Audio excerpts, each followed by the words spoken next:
gerando vários questionamentos que ficaram para o final. Antes de passar a palavra para o nosso terceiro palestrante, dar um alô aqui e agradecer a participação do pessoal do campus de Paraupebas, né? O professor Baldido conhece lá o campus de Paraupebas, né? O pessoal aqui da UFRA Belém, o pessoal da Universidade Federal de Juiz de Fora está participando aí, acompanhando, né? A professora Ticiane, nossa diretora lá do campus de Tomé-Açu, muito obrigado, professora, pela participação, né? Nós temos colegas aqui da UFRJ, temos colegas que fazem parte do Conselho de Extensão, que estão acompanhando esse nosso debate. Isso aí é muito importante para ver o quanto a gente está conseguindo ter capilaridade enquanto a esse evento, né, no Brasil inteiro, levando essa discussão importante aí, né? Comentários de alguns colegas dizendo a importância de se ter espaços interativos para ter debates como esse, né? Agradecer a participação da professora Dulcideia Palheta, agradecendo aqui pelos esclarecimentos importantes que estão sendo colocados aqui nessa discussão. E, nesse sentido, guardando as perguntas aqui para o final, vamos agora abrir a palavra para o professor Raimundo Carlos Machado Ferreira Filho, para que ele possa ter os seus 15 minutos aí para poder se expressar e fazer as suas colocações. Já agradeço, professor, sua participação. Mais uma vez, seja bem-vindo e o senhor pode fazer uso da palavra. Muito obrigado, Eduardo.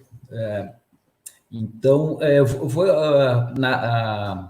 fazer uma consideração inicial em relação os teus questionamentos lá no início me fizeram refletir e eu vou trazer uma provocação, uma colocação sem julgamento de juízo para meus colegas de mesa me ajudarem com essa dúvida que eu fiquei. A gente fala em EAD, né, a gente fala em extensão na EAD, sendo a EAD uma modalidade de ensino, né, e no atual contexto que a gente vive de atividades presenciais suspensas, pergunto se não seria coerente falarmos em extensão mediada por tecnologias da informação e comunicação se formos falar de atividades de extensão no ambiente não presencial. Só uma provocação.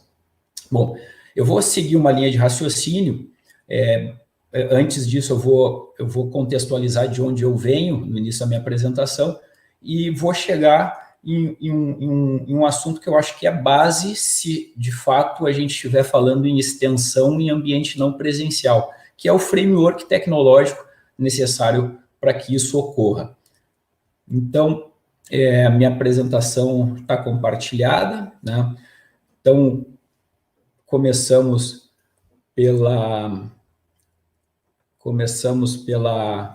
por essa contextualização que eu falei para vocês, de onde eu venho. Eu sou professor do Instituto Federal Sul-Rio-Grandense, de um campus aqui de Pelotas, chamado Campus Visconde da Graça. Se vocês forem olhar esse mapinha, eu estou lá embaixo, no penúltimo pontinho mais abaixo. O pontinho mais abaixo que tem ali é Jaguarão, logo à direita, um pouquinho mais acima, é Pelotas. Aí, nesse mapa, aparecem todos os institutos federais, que são os verdes, mas todos os campos dos institutos, são 38 campos, 38 institutos, e não me recordo o número exato, mas algo em torno de 600 campos distribuídos pelo Brasil inteiro. E mais a Universidade Tecnológica Federal do Paraná, os Centros Federais de Educação, os Cefetes, e as escolas técnicas vinculadas, mais o Colégio Dom Pedro II. Então, essa é a rede de educação profissional e tecnológica federal.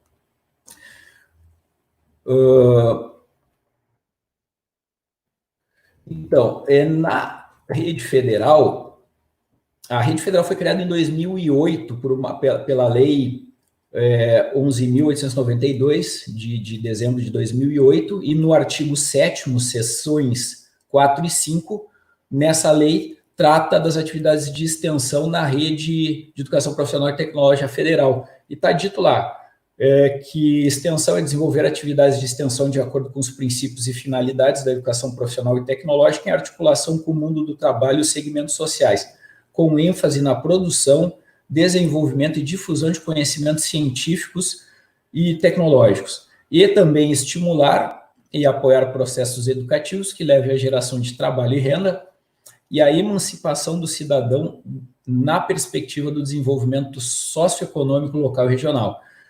Então, a extensão é um processo interdisciplinar, educativo, cultural, científico, tecnológico, para que se traga melhorias e benefícios à sociedade em todas as suas dimensões. Fazendo uma síntese, um resumo bem sintético, a gente poderia dizer que o papel das instituições de ensino superior, que na verdade se sustentam em um tripé, que é extensão, pesquisa e ensino, é transferir conhecimento e tecnologia para a sociedade, alavancando os setores da sua área de abrangência.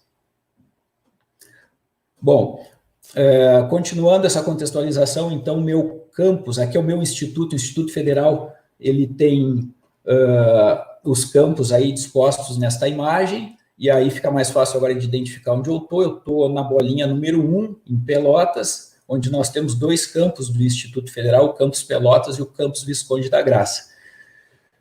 Bom, a gente fala de extensão, só para deixar bem claro, assim, eu trouxe algumas atividades de extensão que têm sido executadas rotineiramente, eu acho que em todas as instituições, mas eu coloco aqui para vocês no contexto do KVG, algumas atividades de extensão que vem sendo realizada ao longo de 2019, agora 2020 ainda não iniciou definitivamente o ano letivo, iniciamos e em seguida paramos, mas o que a gente tem como atividade de extensão?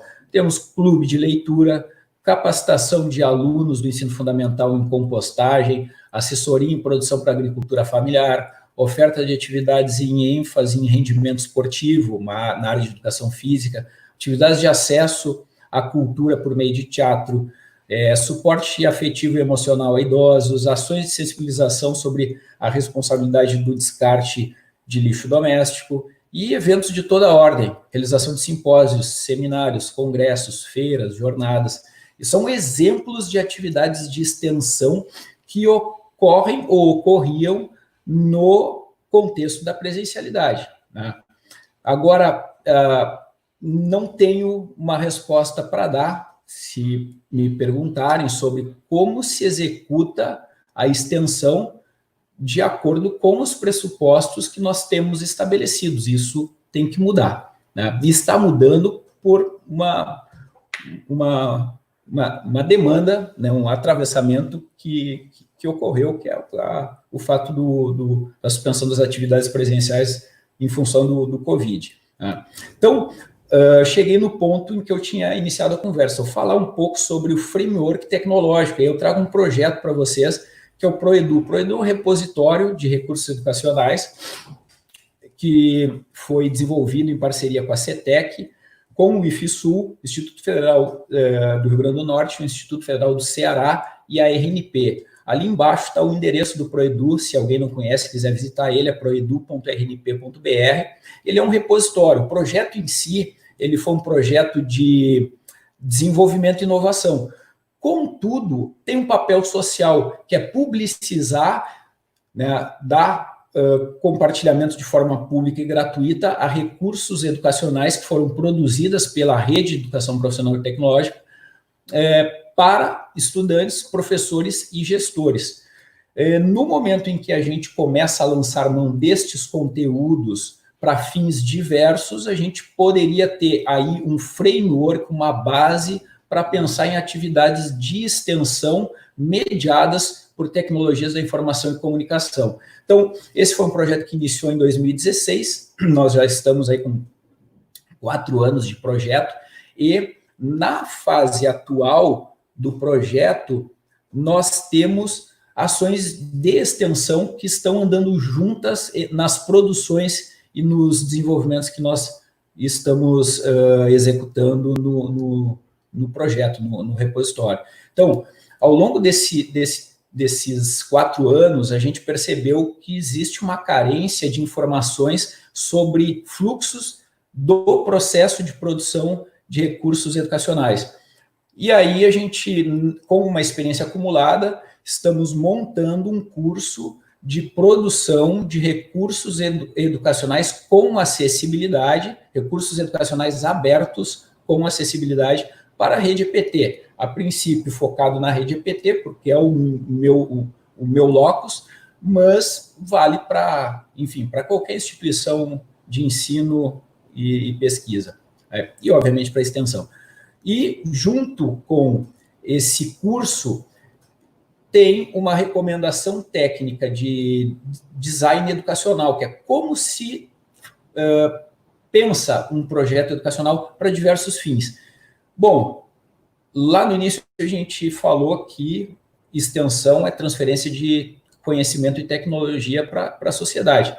Então, aí nós temos uma caracterização de duas ações de extensão baseadas em um projeto de desenvolvimento e inovação.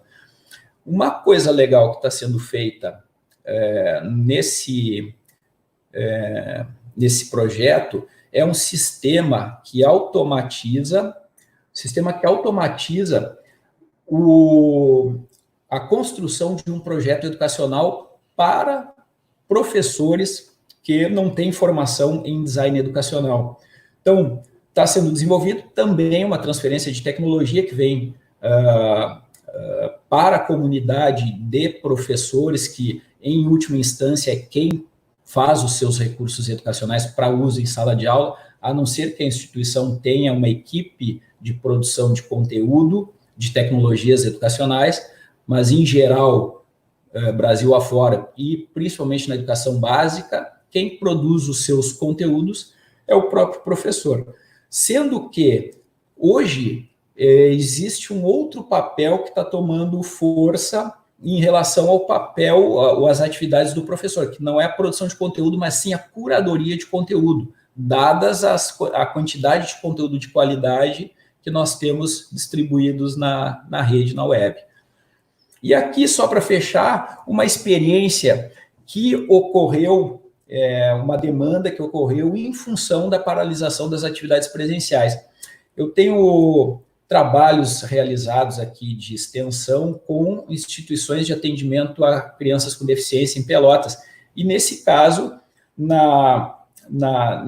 nesse contexto do ensino emergencial remoto, uma escola educacional de atendimento a surdos não tinha competência técnica, seus professores com a responsabilidade de manter o contato com as famílias, dada a suspensão das atividades presenciais. Começamos um trabalho, fui procurado por professoras da escola, para nós iniciarmos um trabalho de capacitação em produção audiovisual, para que elas pudessem gravar, passar informações para as famílias através de vídeo com português falado e com interpretação em Libras. Então, um recurso educacional com acessibilidade. E isso está se desenhando a partir de uma atividade de extensão que nós estamos montando em função dessa demanda emergencial que surgiu na Escola Alfredo Dube aqui em Pelotas.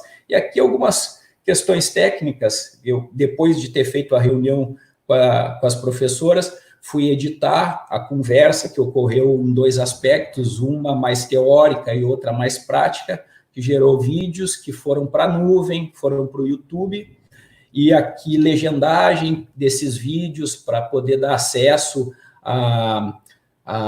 aos surdos que são fluentes em português, que leem em português, né? Mas sabendo-se que nem todo surdo tem fluência e lê bem em português, então a interpretação em Libras é importante também, e a demanda das meninas lá, das professoras, era como montar um vídeo com a janelinha para intérprete de Libras e outras questões técnicas que são necessárias para a produção de um audiovisual. Bem, pessoal, era isso que eu tinha. Deixo as questões aí para o debate depois, né? Agradeço a atenção e encerro por aqui. Muito obrigado. Ok, professor. Muito obrigado aí pela sua contribuição.